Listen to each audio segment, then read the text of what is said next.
ओम शांति। 17 जुलाई 2025। बाबा के महावाक्य। मीठे बच्चे, ऊंच बनना है तो अपना पोतामेल रोज देखो। कोई भी कर्मेंद्रिय धोखा ना दे। आंखें बहुत धोखेबाज हैं, इससे संभाल करो। प्रश्न: सबसे बुरी आदत कौन सी है? उनसे बचने का उपाय क्या है? उत्तर: सबसे बुरी आदत है जबान का स्वाद। कोई अच्छी चीज देखी तो छिपाकर खा लेंगे। छिपाना अर्थात चोरी। चोरी रूपी माया भी बहुतों को नाक कान से पकड़ लेती है। इससे बचने का साधन: जब भी कहाँ बुद्धि जाए तो खुद ही खुद को सजा दो। बुरी आदतों को निकालने के लिए अपने आप को खूब फटकार लगाओ। ओम शांति। आत्म अभिमानी होकर बैठे हो। हर एक बात अपने आप से पूछनी होती है।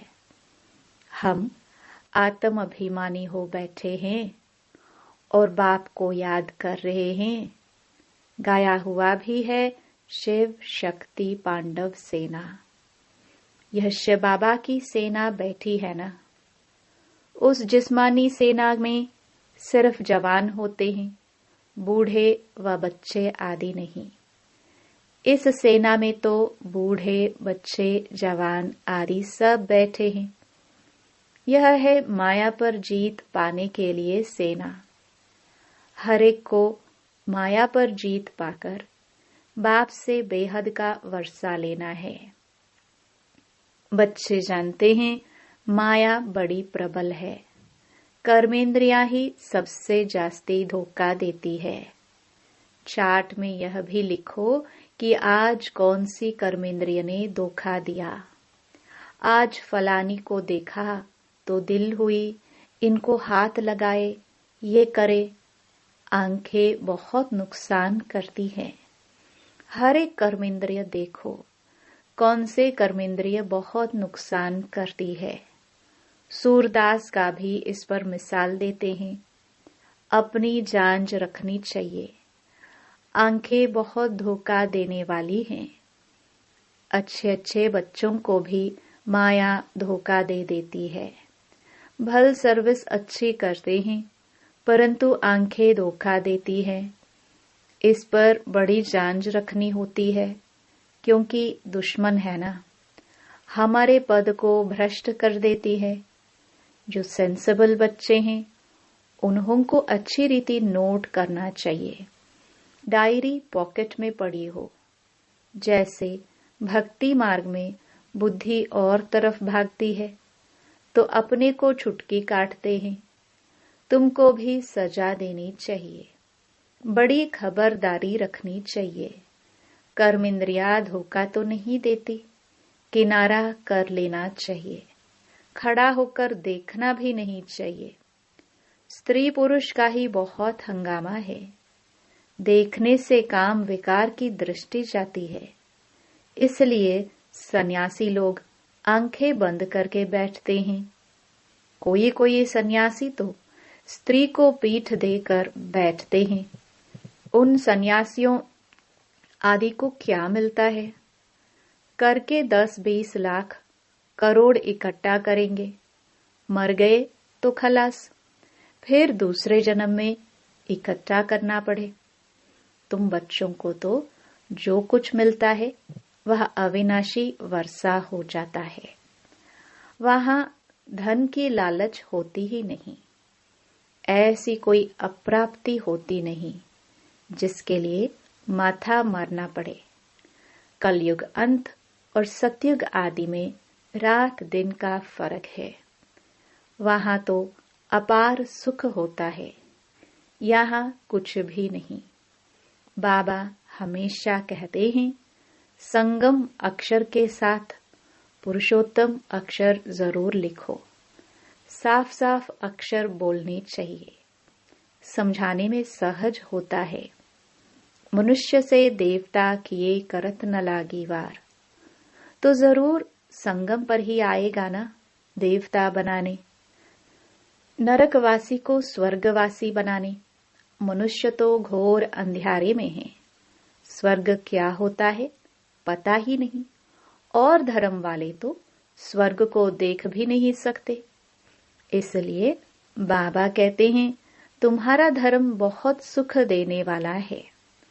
उनको कहते ही हैं हेवन, परंतु यह थोड़े ही समझते हैं कि हम भी हेवन में जा सकते हैं। किसको भी पता नहीं है। भारतवासी यह भूल गए हैं। हेवन को लाखों वर्ष कह देते हैं। क्रिश्चियन लोग खुद कहते हैं 3000 वर्ष पहले हेवन था। लक्ष्मी नारायण को कहते ही हैं गॉड गॉडेस। जरूर गॉड ही गॉड गॉडेस बनाएंगे, तो मेहनत करनी चाहिए। रोज अपना पोता मेल देखना चाहिए। कौन सी कर्मेंद्रिय ने धोखा दिया। जबान भी कोई कम नहीं है। कोई अच्छी चीज देखी तो छिपा कर खा लेंगे। समझते थोड़ी ही हैं कि यह भी पाप है। चोरी हुई ना, सो भी शिव बाबा के यज्ञ से चोरी करना बहुत खराब है।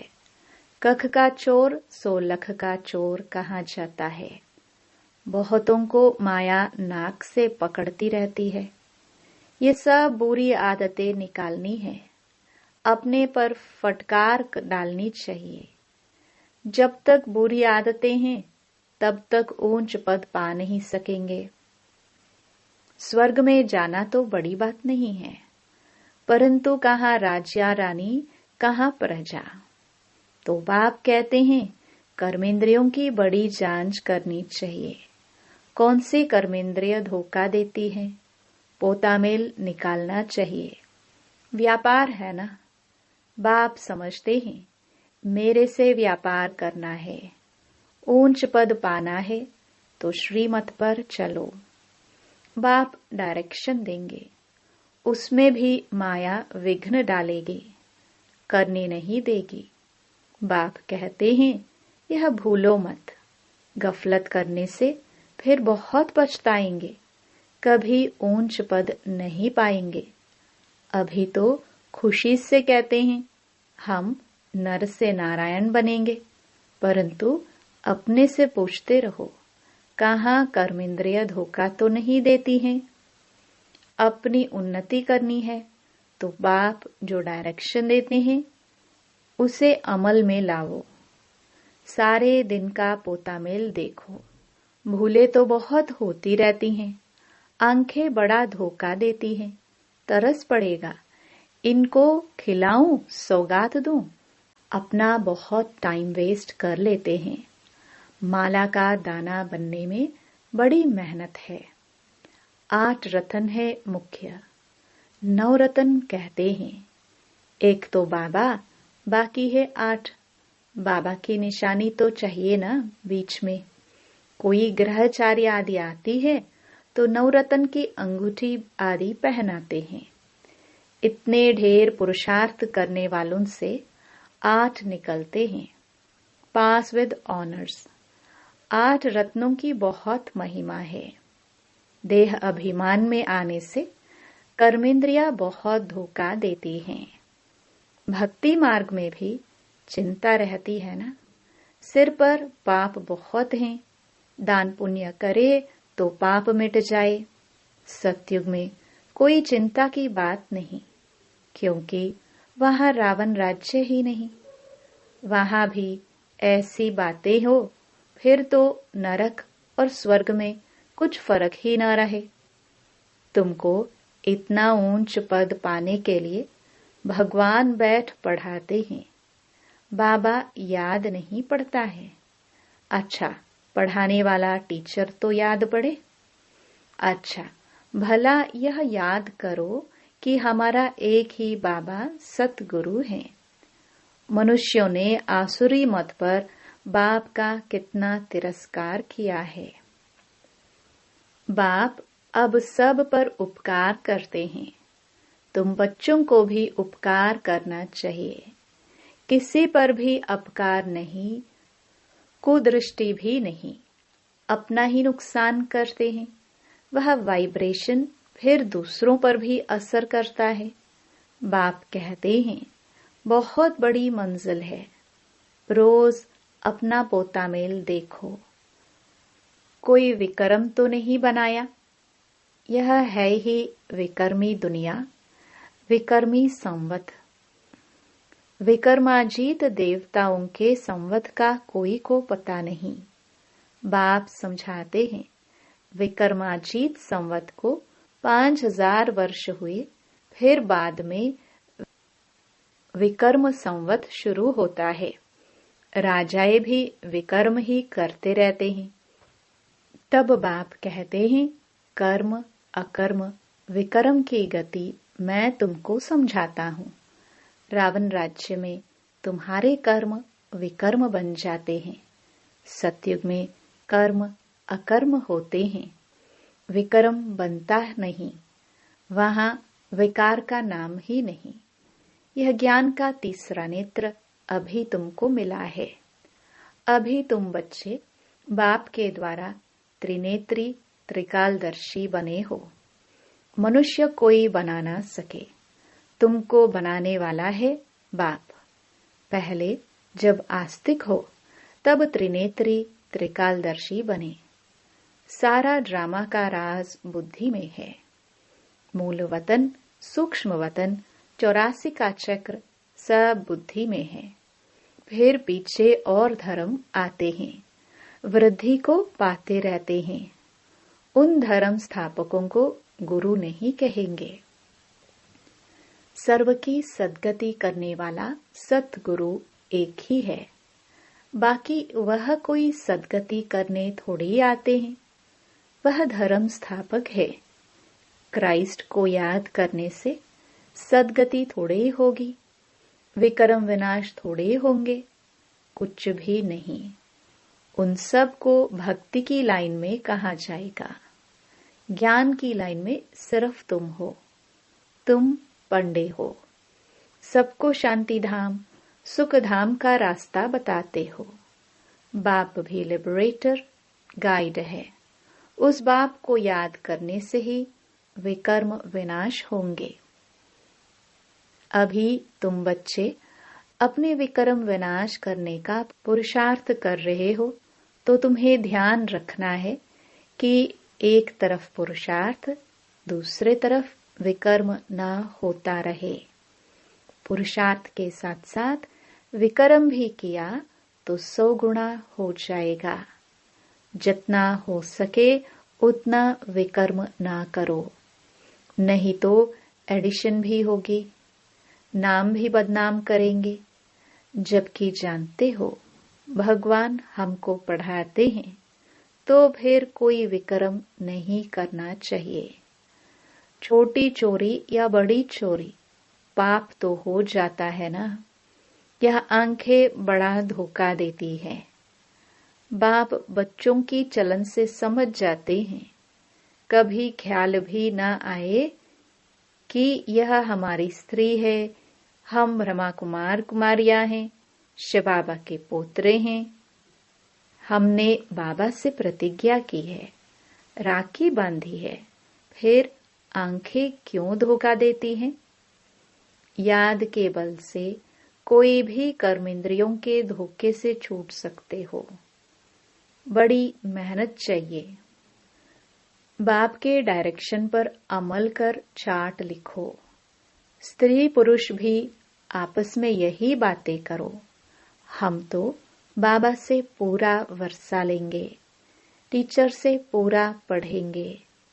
ऐसा टीचर कभी मिल ना सके जो बेहद की नॉलेज दे। लक्ष्मी नारायण ही नहीं जानते तो उनके पिछाड़ी आने वाले कैसे जान सकते हैं? बाप कहते हैं, यह सृष्टि के आदि मध्य अंत का ज्ञान सिर्फ तुम जानते हो संगम पर। बाबा बहुत समझाते हैं, ये करो, ऐसे करो, फिर यहाँ से उठे तो खलास। यह नहीं समझते कि शिव बाबा हमको कहते हैं, हमेशा समझो शिव बाबा कहते हैं इनका फोटो भी नहीं रखो। यह रथ तो लोन लिया है, यह भी पुरुषार्थी है। ये भी कहते हैं मैं बाबा से वर्षा ले रहा हूँ। तुम्हारे सदृश्य यह भी स्टूडेंट लाइफ में है। आगे चल तुम्हारी महिमा होगी। अभी तो तुम पूज्य देवता बनने के लिए पढ़ते हो, फिर सतयुग में तुम देवता बनेंगे। ये सब बातें सिवाय बाप के और कोई समझा ना सके। तकदीर में नहीं है तो संशय उठता है, शिव बाबा कैसे आकर पढ़ाएंगे। मैं नहीं मानता। मानते नहीं तो फिर शिव बाबा को याद भी कैसे करेंगे। विक्रम विनाश हो नहीं सकेंगे। ये सारी नंबरवार राजधानी स्थापन हो रही है। दास दासिया भी तो चाहिए ना। राजाओं को दासिया भी दहेज में मिलती हैं। यहाँ ही इतनी दासियां रखते हैं तो सतयुग में कितनी होंगी। ऐसे थोड़े ही ढीला पुरुषार्थ करना चाहिए जो दास दासी जाकर बने। बाबा से पूछ सकते हो, बाबा अभी हम मर जाए तो क्या पद मिलेगा। बाबा झट बता देंगे, अपना पोता मेल आपे ही देखो। अंत में नंबरवार कर्मातीत अवस्था हो जानी है। यह है सच्ची कमाई। उस कमाई में रात दिन कितना बिजी रहते हैं। सट्टे वाले जो होते हैं वह एक हाथ से खाना खाते हैं, दूसरे हाथ से फोन पर कारोबार चलाते रहते हैं। अब बताओ ऐसी आदमी ज्ञान में चल सकेंगे। कहते हैं हमको फुर्सत कहाँ। अरे सच्ची राजाई मिलती है। बाप को सिर्फ याद करो तो विकर्म विनाश होंगे। अष्ट देवता आदि को भी याद करते हैं ना। उनकी याद से तो कुछ भी मिलता नहीं। बाबा बार बार हर एक बात पर समझाते रहते हैं। जो फिर ऐसे कोई न कहे कि फलानी बात पर तो समझाया नहीं। तुम बच्चों को पैगाम भी सबको देना है। एरोप्लेन से भी पर्चे गिराने लिए कोशिश करनी चाहिए। उसमें लिखो शिव बाबा ऐसे कहते हैं। ब्रह्मा भी शिव बाबा का बच्चा है। प्रजापिता है तो वह भी बाप, यह भी बाप। शिव बाबा कहने से भी बहुत बच्चों को प्रेम के आंसू आ जाते हैं। कभी देखा भी नहीं है। लिखते हैं बाबा कब आकर आपसे मिलेंगे। बाबा बंधन से छुड़ाओ। बहुतों को बाबा का फिर प्रिंस का भी साक्षात्कार होता है। आगे चल बहुतों को साक्षात्कार होंगे। फिर भी पुरुषार्थ तो करना पड़े। मनुष्य तो मरने समय भी कहते हैं भगवान को याद करो। तुम भी देखेंगे पिछाड़ी में खूब पुरुषार्थ करेंगे, याद करने लगेंगे। बाप राय देते हैं, बच्चे जो समय मिले उसमें पुरुषार्थ कर मेकअप कर लो। बाप की याद में रह विक्रम विनाश करो तो पीछे आते भी आगे जा सकते हो। जैसे ट्रेन लेट होती है तो मेकअप कर लेते हैं ना। तुमको भी यहाँ समय मिलता है तो मेकअप कर लो। यहाँ आकर कमाई करने लग जाओ। बाबा राय भी देते हैं, ऐसे ऐसे करो, अपना कल्याण करो, बाप की श्रीमत पर चलो। एरोप्लेन से पर्चे गिराओ। जो मनुष्य समझते कि यह तो बरोबर ठीक पैगाम देते रहते हैं। भारत कितना बड़ा है सबको मालूम पड़ना चाहिए। जो फिर ऐसे न कहे कि बाबा हमको तो पता ही नहीं पड़ा। अच्छा मीठे मीठे सिखिलदे बच्चों प्रति माता पिता बाप दादा का याद प्यार और गुड मॉर्निंग। रूहानी बाप की रूहानी बच्चों को नमस्ते। धारणा के लिए मुख्य सार। पहला, सेंसिबल बन अपनी जांच करनी है कि आंखें धोखा तो नहीं देती है। कोई भी कर्मेंद्रिय के वश हो उल्टा कर्म नहीं करना है। याद के बल से कर्मेंद्रियों के धोखे से छूटना है। दूसरा, यह सच्ची कमाई के लिए समय निकालना चाहिए। पीछे आते भी पुरुषार्थ कर मेकअप कर लेना है। यह विक्रम विनाश करने का समय है, इसलिए कोई भी विकर्म नहीं करना है। वरदान। बालक सो मालिक के पाठ द्वारा निरहंकारी और निराकारी भव। बालक बनना अर्थात हद के जीवन का परिवर्तन होना। कोई कितने भी बड़े देश का मालिक हो, धन व परिवार का मालिक हो, लेकिन बाप के आगे सब बालक हैं। तुम ब्राह्मण बच्चे भी बालक बनते हो तो बेफिक्र बादशाह, और भविष्य में विश्व का मालिक बनते हो। बालक सो मालिक। यह स्मृति सदा निरहंकारी निराकारी स्थिति का अनुभव कराती है। बालक अर्थात बच्चा बनना माना माया से बच जाना। स्लोगन। प्रसन्नता ही ब्राह्मण जीवन की पर्सनालिटी है, तो सदा प्रसन्नचित रहो। अव्यक्त इशारे। संकल्पों की शक्ति जमा कर श्रेष्ठ सेवा के निमित्त बनो। जो कार्य आज के अनेक पदमपति नहीं कर सकते हैं, वह आपका एक संकल्प आत्मा को पद्मा पदमपति बना सकता है। इसलिए श्रेष्ठ संकल्प की शक्ति जमा करो। श्रेष्ठ संकल्प की शक्ति को ऐसा स्वच्छ बनाओ जो जरा भी व्यर्थ की अस्वच्छता भी न हो, तब यह शक्ति कमाल के कार्य करेगी। ओम शांति।